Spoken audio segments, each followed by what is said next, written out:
ईश्वर ने चाहा ईसा मसीह हमारे पाप के लिए प्रायश्चित करे और हम विश्वास के द्वारा उसका फल प्राप्त करें। परमेश्वर ने हमें सर्वनाश होने से बचाने के लिए स्वयं इस संसार में हमारे पाप के लिए प्रतिनिधिक मृत्यु बन गया।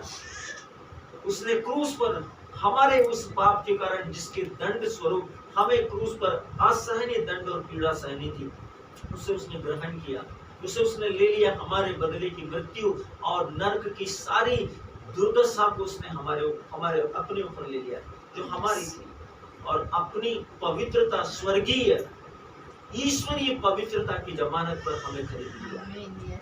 सोचिए मेरे प्रियो, क्रूस की कथा हम नाश होने वालों के लिए मूर्खता है, परंतु हम उद्धार पाने वाले और विश्वास करने वालों के लिए परमेश्वर की सामर्थ्य है। जिन्होंने यीशु मसीह में विश्वास किया, उन्होंने यीशु मसीह में विश्वास के द्वारा उद्धार पाया।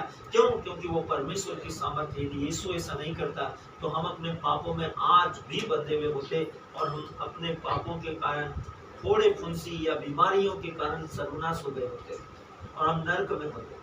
परमेश्वर का वचन कहता है, पहला कुरिन्थियों अध्याय 1 वचन संख्या 18 में, हमें पवित्र आत्मा की सेविकाई की आवश्यकता है ताकि दूसरे सुसमाचार को स्वीकार करें। बिना पवित्र आत्मा के हम सुसमाचार की समझ को अपने दिल की गहराइयों तक नहीं ले जा सकते। ठीक जैसे इसे स्वीकार करने के लिए हमें सहायता की आवश्यकता थी।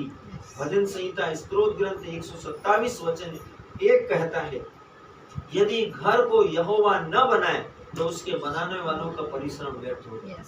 आपके पास चाहे बहुत पैसा हो, सब कुछ हो, आप बेस्ट से बेस्ट कारीगर लेकर आ जाए, आप अच्छे से अच्छा मटेरियल यूज कर ले, लेकिन यदि उस घर को बनाने के समय यदि परमेश्वर आपकी सहायता न करे तो वो घर टिक नहीं पाएगा। परमेश्वर का वचन स्तोत्र 127 वचन 1 में कहता है, यदि घर को यहोवा न बनाए तो उसके बनाने वालों का परिश्रम व्यर्थ होगा। आत्माएं जीतने के रूप में हम सभी को इसके प्रति सचेतन होने की आवश्यकता है।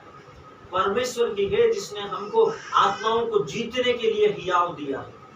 आपके बस में, मेरे बस में कुछ नहीं है, आप सिर्फ उसके नाम का इस्तेमाल करते हैं और पवित्र आत्मा इसे कर देता है।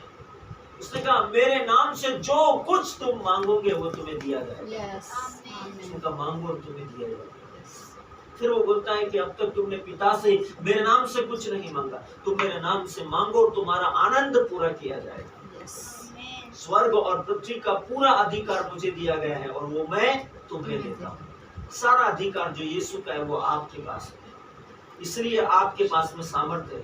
आत्माओं को जीतने के लिए आत्माओं को जीतने वालों के रूप में परमेश्वर की सारी सामर्थ्य सिर्फ यीशु मसीह के नाम में आपके पास में है, और पवित्र आत्मा है जो वचन के द्वारा आपके अंदर है, जो उस काम को करता है। जब आप यीशु का नाम लेते हैं तो वचन के अंदर उपस्थित पवित्र आत्मा आपके द्वारा परमेश्वर के काम को करता है।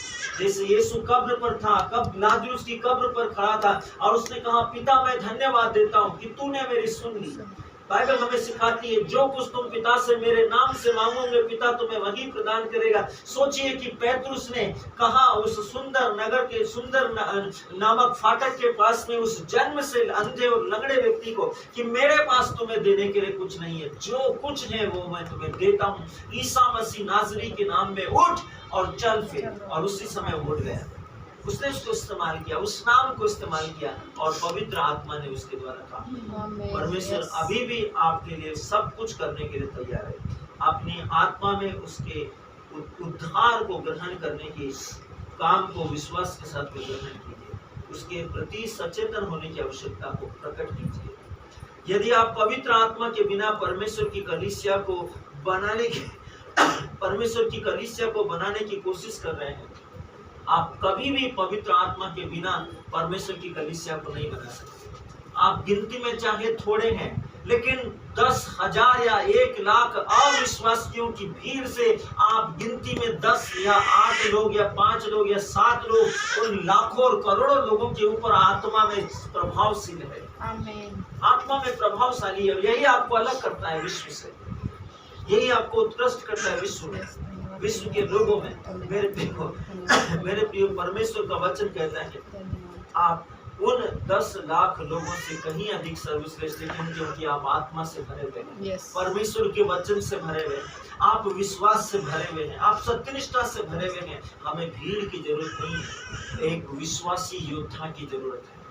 वही विश्वासी योद्धा जब आप यहाँ से बाहर जाते हैं, अपने क्षेत्र में जहाँ आप काम करते हैं, जहाँ आप रहते हैं, जहाँ आप लोगों से मिलते हैं, आपके इलाके में, आपके क्षेत्र में, आपके ऑफिस में, जो आपके आसपास होते हैं, वे आपके स्वभाव से कि यीशु मसीह का स्वभाव आपका है, वे उससे परिवर्तित हो जाते हैं, क्योंकि महान आपके अंदर रहता है और वो आपके द्वारा कार्य करता है। पवित्र आत्मा आपके द्वारा काम करता है। ऑटोमेटिकली आपको किसी को ये कहने की जरूरत नहीं कि आओ मैं तुम्हें सुसमाचार सुनाऊं, क्योंकि आप खुद एक सुसमाचार बन गए। उसको ग्रहण कर जब लोग आपके संपर्क में आएंगे, वे अपने आप बदल जाएंगे यीशु मसीह के।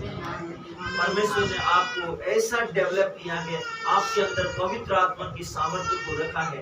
वचन कहता है यदि आप पवित्र आत्मा के बिना परमेश्वर की कलीसिया को या कलीसिया को रोकने जा रहे हैं, आपकी कोशिशें विफल हो जाएगी। यह तो काम भी नहीं कर पाएगी। वह फसल प्रभु का है। सोचिए मेरे प्रियो, जो पवित्र आत्मा के साथ में काम हो रहा है, वो फसल प्रभु की, वो कार्य प्रभु का है, वह काम परमेश्वर का है, वही काम करता है। यूहन्ना का सुसमाचार अध्याय 14 वचन 7 और 8 AMPC अनुवाद के अनुसार यीशु ने उत्साहजनक और जीवन बदलने वाले शब्दों को, यीशु के उत्साहजनक और जीवन बदलने वाले शब्दों को पढ़ो। वचन में बोलता है परमेश्वर का वचन, यूहन्ना अध्याय 16 वचन 7 और 8, वहाँ क्या लिखा है उसके बारे में सोचिए। वो जीवन को बदल देने वाले उत्साहजनक वचन है। उसने कहा, तो भी मैं तुमसे सच कहता हूँ कि मेरा जाना तुम्हारे लिए लाभदायक है, अच्छा, उचित और फायदेमंद है। यीशु यदि नहीं जाता इस विश्व से, कलीसिया के बीच से, यदि वो आत्मा में उठाया नहीं जाता, तो हम पवित्र आत्मा को कभी भी नहीं पाते। हम कभी भी पवित्र आत्मा की सेविकाई के काम नहीं कर पाते, क्योंकि यदि मैं न जाऊं तो वह शांतिदाता, सलाहकार, सहायक, वकील, मध्यस्थ, सामर्थ्यदाता, स्टैंड बॉय तुम्हारे पास न आएगा। वो आपकी पैरवी करता है, वो आपकी अगुवाई करता है, वो आपकी मध्यस्थता करता है, वो आपके साथ संगति करता है, वह आपका सामर्थ्यदाता है, वह आपका मध्यस्थ है, वह आपका परामर्शदाता है, वह आपका सलाहकार है, वह आपका शांतिदाता है, वह आपके अंदर आपके द्वारा काम करता है। परमेश्वर का वचन कहता है तुम्हारे पास वह नहीं आएगा यदि मैं नहीं जाऊंगा। वह आकर संसार को पाप के विषय में दोषी ठहराएगा। पवित्र आत्मा है जो संसार को क्या करेगा? पाप के विषय में दोषी ठहराएगा। क्योंकि यदि विश्वास आप करते हैं तो क्रूस की कथा आपके लिए उद्धार और अनंत जीवन है। जो लोग विश्वास नहीं करते उनके लिए वो मूर्खता है, और जिनके लिए वो मूर्खता है, जब पवित्र आत्मा आएगा तो पाप के विषय में उनको क्या करेगा? दोषी ठहरा देगा और वे सर्वनाश के गर्त में जाएंगे। परमेश्वर का वचन कहता है, सर्वशक्तिमान का वचन कहता है, सर्वोच्च ईश्वर का वचन कहता है, हृदय से ईमानदारी और परमेश्वर के सम्मुख खड़े रहने का अधिकार सिर्फ और सिर्फ पवित्र आत्मा प्रदान करता है। हृदय से ईमानदारी और परमेश्वर के सामने के सम्मुख पर विश्वास और भरोसे के साथ खड़े रहने का अधिकार सिर्फ पवित्र आत्मा देता है। बिना पवित्र आत्मा के आप परमेश्वर के सामने ना तो ईमानदार है और ना ही आप उसके सामने भरोसे के साथ खड़े रह सकते हैं। पवित्र आत्मा ही है जो आपको निर्दोष और निष्कलंक बनाता है और न्याय के विषय में विश्वास दिलाएगा कि आप सुरक्षित स्थानों में हैं। आप परमेश्वर के पवित्रता के सुरक्षा के स्थान में इस विश्व से अलग किए गए हैं। वही पवित्र आत्मा है।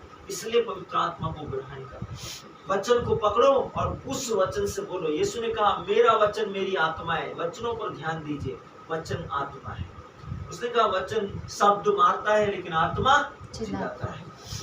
वचन पर ध्यान दीजिए। शब्द क्या करेगा? मारेगा। जो सुसमाचार का शब्द है आपके शरीर के अंदर, आत्मा के अंदर उन अविश्वास, अनश्वरता, पाप, अज्ञानता, अधर्म और जो चीजें आपको दोषी ठहराती, उन सब दोषी ठहराने वाली चीजों को मारता और आपको निष्कलंक करता है।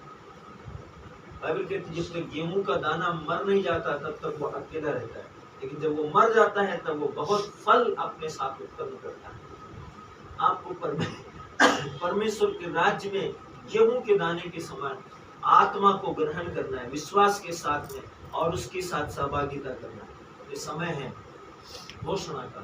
हम अपने पवित्र हाथों को खोलें, पवित्र आंखों को बंद करें और विश्वास में आत्मा में परमेश्वर के साथ सहभागिता करें, सत्यनिष्ठा के साथ पवित्र आत्मा को ग्रहण करने और अंतिम दिनों का फायदा उठाएं। ये समय है कि हम पवित्र आत्मा के उंडेले जाने और यीशु मसीह की आत्मा को ग्रहण करने के लिए, परमेश्वर की आत्मा को ग्रहण करने और उसके साथ सहभागिता और संगति करने के लिए अपने आप को तैयार करें, अपने आप को उत्साहित करें, अपने आप को प्रोत्साहित करें, अपने आप को उसकी संगति में लेने के लिए तैयार करें, ताकि आप परमेश्वर की आत्मा के साथ तालमेल में पवित्र आत्मा में आपका धन्यवाद देता हूँ, क्योंकि आप हैं जो मुझ में प्रभावी रूप से कार्य करते हैं। पिता की प्रसन्नता इच्छा और काम करने के लिए मैं एक लीडरशिप मार्गदर्शन और हर प्रकार की आशीषों में आत्मा के द्वारा संवेदनशील हूँ। मैं मुझ में काम कर रही आपकी शक्तिशाली सामर्थ्य के द्वारा सब कुछ कर सकता हूँ। वह सामर्थ्य मुझ में पवित्र आत्मा के रूप में बसी रहती है। मैं उस सामर्थ्य में विश्वास करता हूँ, भरोसा करता हूँ और उसके साथ सहभागिता करता हूँ। मैं जो कुछ भी करता हूँ उसी सामर्थ्य के द्वारा करता हूँ। प्रभु यीशु मसीह के नाम में आमीन आमीन आमीन आमीन।